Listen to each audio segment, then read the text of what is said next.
What's up guys, in this short tutorial I will show you how to trace or vectorize your image using the Adobe Illustrator application. This should be quite an easy tutorial, everything you need will be listed in the description below.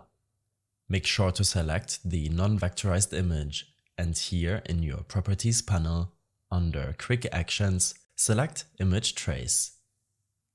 In this drop-down menu, you will have to select an option that works best for you.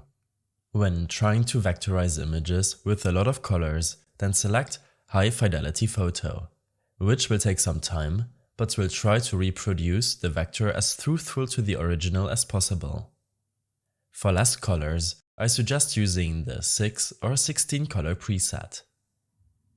You also have the option to vectorize the image in shades of gray, line art and other presets, which I suggest trying out.